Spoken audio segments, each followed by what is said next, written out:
자, 용산 윤석열의 뜻대로 이제 한동훈이 등판을 합니다. 작은 황제 대관식 비슷하게 해서 이제 국힘당에 입성을 해서 국힘을 장악합니다. 이제 검찰 독재 공화국이 완성되는 순간이고, 국힘당은 이제 거의 뭐 이제 역사 속으로 사라져야 되는 거죠. 그 정도면 거의 형해화 되는 거죠. 자, 한동훈의 스탠스는 분명하다고 냈어요. 김건희 특검법은 악법이다. 시기를 특정해서 박은 총선용 악법이다라고 이제 규정을 했고, 듀얼백 명품 수수에 대해서도 이건 함정이다. 함정이기 때문에 김건희는 죄가 없다. 김건희는 죄가 없고 준 놈이 잘못한 것이다. 뇌물을 주거나 명품백을 준 사람이 잘못한 것이다. 라는 그런 기본적인 스탠스인 것 같아요. 그것은 뭐냐면은 김건희 방탄을 위해서 투입됐다라는 증거죠. 다른 사람은 안 되니까 한동훈을 투입해서 김건희 방탄을 해보겠다라는 그런 취지입니다. 나는 상관없다. 백성만 유지하면 된다. 그거죠. 그런데 조중동에서 이제 줄기차게 요구하는 게 뭐냐면은 지금 갑자기 막 요구하고 있어요. 요구하고 있는데, 6.29 선언 비슷하게 해라. 전두환과 노태우 전 대통령이 이제 했던 게 6.29 선언이잖아요. 전두환의 후계자가 노태우고, 그전에는 대통령 선거를 체육관에서 그냥 했어요. 통일주체 국민회의 뭐 이런 데서 이제 해가지고 체육관 선거를 간접 선거를 했던 거예요. 그런데 이것을 직접 대통령 직선제와 민주화를 하겠다라고 선언을 해버립니다. 노태우가. 그러면서 인기가 확 올라가요. 그러면서 대통령까지 되잖아요. 그 정도의 결단 있고 강단 있게 한동훈이 선언을 해라, 추진해라 라고 자꾸 압력을 하는 거예요. 모든 언론사에서 그걸 다 띄우고서 지금 레거시 미디어에서 그걸 띄우고 나오는 거예요. 뭔가를 해라는 얘기예요. 뭔가 혁신적인 뭔가 조치를 취해라라고 하는 거예요. 그래서 한동훈도 결국에는 김건희와 한동훈의 전략은 이렇게 제가 봐서 나올 것 같아요. 눈물의 쇼를 다시 할 것 같아요. 눈물의 쇼를 준비하고 있다는 그런 얘기들도 들립니다. 일전에 그랬죠. 김건희 리스크가 대통령 선거, 윤석열 대통령 선거 과정에서 김건희 리스크가 자꾸 부각이 되니까 김건희가 나와서 눈물의 쇼를 합니다. 눈물의 쇼를.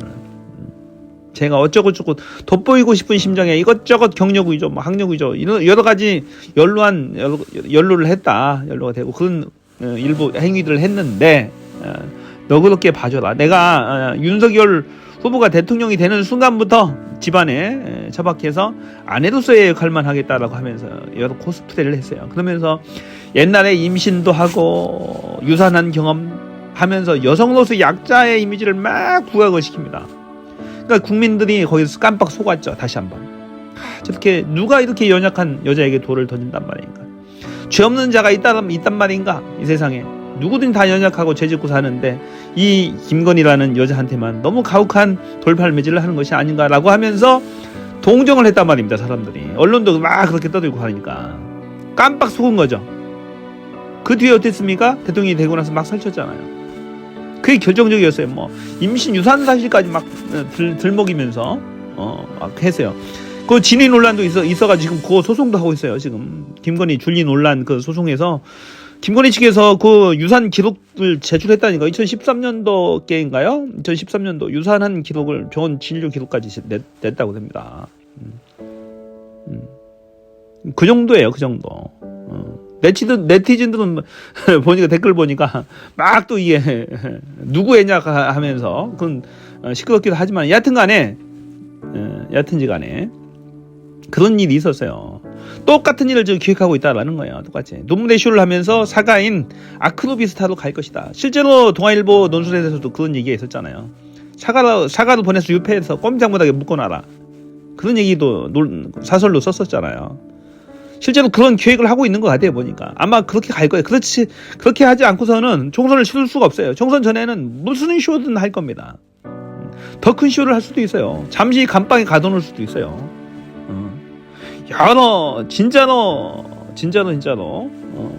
진짜로 우리가 상상하지 못할 뭐가 터져 나옵니다.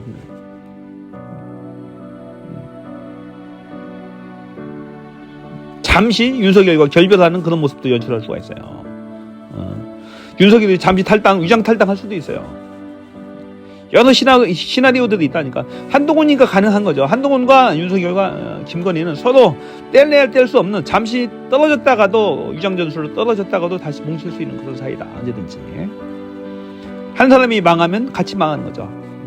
이빨과 잇몸하고 거의 비슷한 그런 관계입니다. 잇몸 없으면 이빨 망하잖아요. 무너지잖아요. 다 와라락 무너지죠. 그런 관계이기 때문에 어떤 위장 전술로 나올 수도 있겠다라는 생각이 들어요. 백석을 지키기 위해서 최소 백석을 지켜야 탄핵을 안 당합니다. 윤석열이가 자기네 순수 개파로 해서 믿을 만한 사람으로 100명이 돼야 본인은 탄핵을 당하지 않기 때문에 용을 쓰고 별의별 짓을, 눈물의 쇼를 포함해서 별의별 짓을 할 겁니다.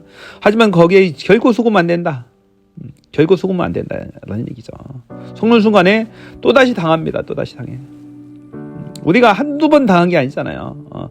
김건희, 윤석열의 위장 전술에 한두 번 당한 게 아니잖아요. 전에도 검찰 개혁하겠다고 약속 철석같이 해놓고 안 하고, 사직서 쓴다 해놓고 윤석열이 사직서 안 쓰고, 그냥 조국만 사직서 쓰고 끝났잖아요. 지는 계속 검찰총장 하다가 대통령 또까지 나와서 대통령 하고 있는 거잖아요. 김건희도 마찬가지죠. 논문에 위장시효 해가지고 대통령 된 거잖아요. 아예 국민들의 가련한 마음, 불쌍하게 생각하는 마음을, 동정심을 막 유발한 거죠. 불쌍하게 보여서 여성으로서의 임신 사실까지 들먹이면서, 유산한 경험까지 들먹이면서 사람들의 눈물을 그냥 눈물로 호소를 했던 거죠. 거기에 깜빡 속으면 안 된다는 거죠. 작전이 뻔해요. 걔네들 작전은 그겁니다. 눈물의 쇼 작전을 하는 것밖에 없어요. 일체 또 이제 물러나겠다는, 모든 것에 다 물러나겠다 하면서 지금 김건희가 잠적했어요. 잠적해서 네덜란드 갔다 온 이후부터는 이제 여론이 약화되니까 완전히 잠적해 나타나지 않고 있습니다. 이제 뭔가 뒤에서 이제 준비를 하고 있는 거죠. 눈물의 쇼를 준비하고 있는 거죠. 김건희 특검법이 발의되고 나서 뭐 15일인가 지났는데 그때 디올 명품백을 받았다는 거예요. 그 전후로 해가지고 디올 명품백을 뇌물수수, 저는 이제 뇌물로 보는데 대통령이 업무가 워낙 포괄적이니까 그걸 받았다라는 거잖아요. 그러니까 그 절체절명의 순간에도 그런 행위를 하고 있기 때문에 지금도 뒤에서 뭔가를 하고 있을 것 같습니다. 가만히 있는 성격이 아니죠. 계속 나대고 뭔가를 꾸미고 작업을 하고 계속 뭐 이렇게 하는 스타일입니다. 가만히 절대 있지 않습니다. 국정을 주도해야 되는 거죠. 국정을 주도하는 거죠. 전국을, 정치를 주도하는 그런 스타일이기 때문에 가만히 있지 않아. 뭔가를 하더라도 한다는 얘기죠. 가만히 있지는 않죠. 그래서 거기에 위장전술에 결코 속으면 안 된다는 거죠. 자, 이제 검찰 독재공화국이 거의 완성이 다 돼가고 있어요. 국힘당을 접수하게 되면은 당과 정, 군 모두 다, 사법부까지도 이제 거의 농락하는 수준까지 이룰 수가 있어요. 그래서 상당히 위험한 정국입니다. 그래서 국민들께서 정신을 똑바로 차리고 차기 총선, 4월 10일 총선과 그 이전에 여론을 확 몰아줘야 되는 거죠. 몰아서 어떻게든지 간에 이번에는 끝장을 내야 됩니다. 지금 대선의 유력한 주자들을 다 수사를 통해서, 기소를 통해서, 구속을 통해서 무력화시키고 있어요. 송영길 대표를 구속시켰잖아요. 이재명 대표 수사 계속하고 있습니다. 또 영장 칠 겁니다. 조국 전 장관 2심 또 5년 구형해서 계속 때리고 가잖아요. 그래서 한동훈의 대항마들 하나하나 다 제거하는 거야. 수사와 기소를 통해서. 그게 지금 검찰의 전략입니다. 자, 송영길 의원이 구속됨으로써 돈봉투 사건과 연관되었던 20여 명의 의원들을 하나하나 소환할 가능성이 상당히 있어요. 내년 4월 11일까지 총선 전까지 하나하나 망신주기식으로 소환하면서 민주당은 범죄당이다, 돈봉투 당이다, 이런 프레임을 계속 씌울 가능성이 있습니다. 그것을 바라는 거죠. 바로 이재명 대표 체포영장 또 청구합니다. 자, 한동훈에 대한 탄핵 시기가 약간 늦어져서 이제 시기를 놓친 것 같아요. 이제 비상대책위원장이 된다면 이제 물 건너간 거죠. 그래서 그것을 국힘당에서 윤석열 한동훈 프레임을 원했는지는 모르겠어요. 그것이 이제 대응하기가 좀 더 쉽다, 총선 필승 전략이다라고 선택했을지는 모르겠지만은 국민적 반감과 피로도, 한동훈에 대한 반감, 윤석열에 대한 반감, 그 분노의 마음을 이렇게 어루만지기에는 좀 더 부족하지 않나 싶어요. 그래서 국민들의 정서는 한동훈을 치는 거였어요. 탄핵시키는 거였어요. 이를 갈잖아요. 윤석열에 대해서 이를 가는데 한동훈에 대해서 오죽하겠습니까? 그래서 하루속히 이 검찰 독재공화국을 끝낼 수 있도록 국민 여러분들께서 여론들을 자꾸 모으고 자꾸 여러분들 모으는 방법 어떻습니까? 여러분들의 의견을 자꾸 이렇게 댓글로 남겨주는 거예요. 그것이 모이면 여론이 되는 거죠. 솔직한 마음들을 댓글로 이렇게 작성을 해주시면은 본 동영상이 널리 퍼집니다. 동영상에 반드시 여러분들의 마음을 표현을 해주세요. 그리고 좋아요, 구독 버튼 한번 더 눌러주시면은 이 동영상이 널리 퍼집니다. 퍼져서 많은 국민들이 좀 더 실질적 진실에 다가갈 수 있습니다. 자, 여기까지입니다. 고맙습니다.